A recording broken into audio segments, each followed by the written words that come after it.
इनके ना हाथ रहेंगे ना सरों में गर्दन रहेंगी।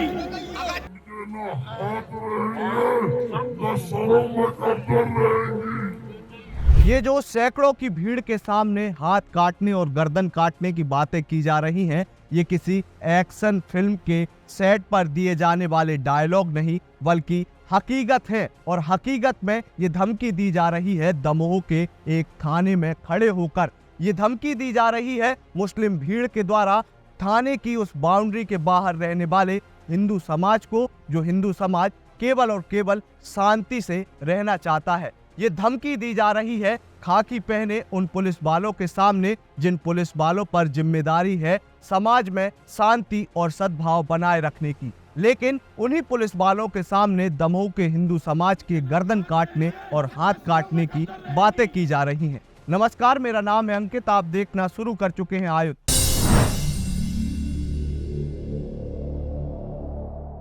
आज के वीडियो में हम बात करेंगे दमोह के उसी घटनाक्रम के बारे में जिस घटनाक्रम के तमाम वीडियो सोशल मीडिया पर शनिवार से लगातार वायरल हो रहे हैं। इस घटनाक्रम के बारे में आपको आधी अधूरी जानकारी तमाम सोशल मीडिया प्लेटफॉर्म पर मिल जाएगी, लेकिन इस वीडियो के माध्यम से हम आपको पूरी और सही जानकारी देने जा रहे हैं। सबसे पहले समझेंगे कि ये वाकया क्या हुआ कि जिस वाकये के बाद लगभग सैकड़ों की संख्या में मुस्लिम भीड़ थाने पहुंच जाती है और थाने पहुंचकर गर्दन काटने जैसी बातें करती है, थाने का घेराव कर लेती है और एक थाने के अधिकारी के साथ अभद्रता की जाती है।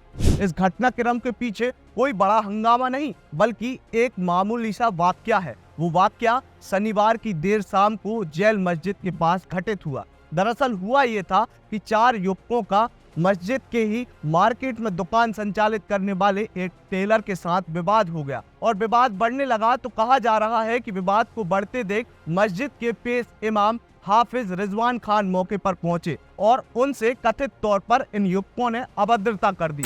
और इसी अभद्रता के विरोध में सैकड़ों की संख्या में अचानक से मुस्लिमों की ये भीड़ वहां पर थाने पहुंची और थाने का घेराव कर लिया। न केवल घेराव बल्कि सीधे तौर पर धमकी दी जाने लगी। टीआई को धक्का मुक्की दी गई, जो आप इन विजुअल्स में साफ तौर पर देख सकते हैं। अब आप अंदाजा लगाइए कि टेलर के साथ हुआ विवाद क्या इतना बड़ा विवाद था कि सैकड़ों की संख्या में मुस्लिमों की भीड़ को एकत्रित होकर थाने में पहुंच जाना पड़े और पूरे थाने को घेर लिया जाना पड़े और दमोह में शांति व्यवस्था भंग करने की कोशिश की जाने लगी।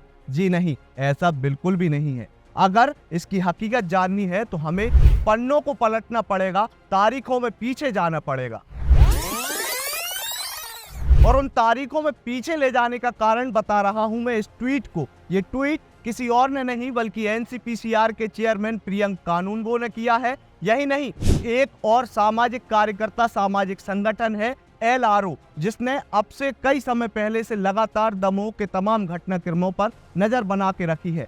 LRO ने ट्वीट करते हुए लिखा है कि ये धार्मिक उन्मादी भीड़ थाने में केवल इस छोटे विवाद को लेकर नहीं पहुंची बल्कि ये भीड़ बदला लेने की उम्मीद से आई थी, बदला लेने की आस से आई थी, बदला लेने उस घटना का जो घटना अब से कुछ ही दिनों पहले दमोह में घटित हुई है। जी हाँ, मैं आपको बता दूं कि अब से कुछ दिनों पहले प्रशासन ने दमोह में एक अवैध बूचड़खाने पर कार्रवाई की है, जिस बूचड़खाने की बात प्रियंक कानूनगो अपने ट्वीट में कर रहे हैं। और कहीं न कहीं इस भीड़ के अंदर नफरत का ये जहर तब से ही घुल रहा है। अब एक एक करके मैं आपको वो पूरे घटनाक्रम बताता हूँ, तारीख बाय तारीख, जिसके पीछे इस उन्मादी भीड़ का थाने को घेराव करने का ये मंसूबा, जो कि पिछले कई समय से वो बना रहे थे, वो सक्सेस होता दिखाई दिया। मुस्लिम भीड़ के अंदर ये नफरत अचानक से नहीं उबली बल्कि इसके पीछे जो मामले हैं वो मामले दिसंबर के अंत के हैं। दिसंबर के अंत में सोशल मीडिया पर कुछ फोटो और वीडियो वायरल हुए जिसमें आरोप लगे कि दमोह में संचालित कसाई मंडी में अवैध तौर पर गौकसी की घटनाओं को अंजाम दिया जा रहा है, जिसके कुछ फोटो और वीडियो सोशल मीडिया पर वायरल हुए जिसमें गौवंश के अवशेष साफ तौर पर पड़े हुए दिखाई दिए। इन फोटोज के वायरल होने के बाद 28 दिसंबर को दमोह पुलिस अपने ऑफिशियल हैंडल से ऐसी किसी भी घटना को निराधार और पूरी घटना का खंडन कर देती है कि दमोह में किसी भी प्रकार की कोई गौकसी हो रही है। पुलिस के इस ट्वीट के सामने आने के बाद जब हिंदू समाज को लगने लगा कि पुलिस पूरे तरीके से शांत रहने वाली है, तो 30 दिसंबर के लगभग दमोह में एक पोस्टर लगाया गया, जिस पोस्टर में घोषणा की गई कि गौकशी के विरोध में दमोह का हिंदू समाज 2 जनवरी को एक विशाल आंदोलन करने वाला है, और जिसके बाद पुलिस सक्रिय हुई। और 6 जनवरी को फिर ऐसा ही एक और मामला दमोह में देखने को मिला, जहां गौवंश के अवशेष मिलने की खबर चली, जिसके बाद 15 जनवरी को वही पुलिस जो अब तक इन सभी आरोपों को निराधार बता रही थी और कह रही थी कि दमोह में गौकशी जैसी घटनाएं नहीं हो रही, वही पुलिस 15 जनवरी 2024 को दमोह के कसाई मंडी इलाके में पहुंचती है और अवैध रूप से संचालित हो रहे इन बूचड़खानों पर बुलडोजर की कार्रवाई करती है। बुलडोजर की इस कार्रवाई के बाद से ही लगातार ये वे लोग जो गौ हत्याओं को अंजाम दे रहे थे, हिंदू समाज को भड़काने की कोशिश कर रहे थे, वो लोग ऐसे अपने मन में धारणा बनाकर बैठे थे और ऐसी ही किसी घटना के होने का इंतजार कर रहे थे कि जिसके बाद वे अपने गुस्से का प्रकटीकरण कर सकें। और इस गुस्से का प्रकटीकरण करने का मौका मिला उन्हें शनिवार की देर शाम को, जिसके बाद सीधे तौर पर दमोह के ये कट्टरपंथी लोग थाने में पहुंचे और थाने में पहुंचकर लोगों की हाथ और गर्दन काटने की बातें करने लगे। इस पूरे मामले में मैं आपको बता दूं कि जिन 4 युवकों का कथित तौर पर मस्जिद पर विवाद हुआ था, उन पर पुलिस ने तत्काल ही एफआईआर कर ली थी, और एफआईआर भी 1-2 नहीं बल्कि कई धाराओं में। लेकिन इसी विवाद के दूसरे पक्ष इस उन्मादी भीड़ पर रविवार की देर शाम को एफआईआर की गई, और ये एफआईआर 1-2 नहीं बल्कि 40 लोगों पर की गई, जिसमें सांप्रदायिक सद्भाव बिगाड़ने की धाराएं लगाई गई। और इस घटना से जुड़ी ताजा जानकारी ये है कि अब तक इस उन्मादी भीड़ में से 3 लोगों को गिरफ्तार भी कर लिया गया है। 30-40 लोग सांप्रदायिक सौहार्द माहौल बिगाड़ने की कोशिश कर रहे थे, नारेबाजी कर रहे थे।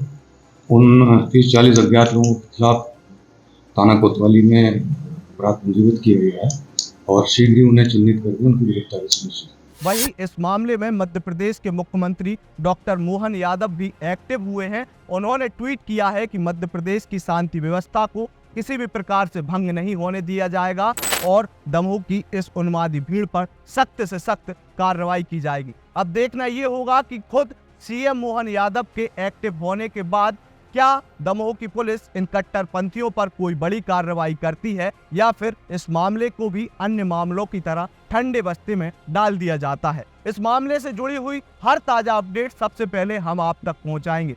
तब तक के लिए आप हमारे साथ जुड़े रहिए, देखते रहिए आयुध। आपको यदि ये वीडियो पसंद आई हो तो इसे अपने दोस्तों और रिश्तेदारों के साथ साझा करना ना भूलें।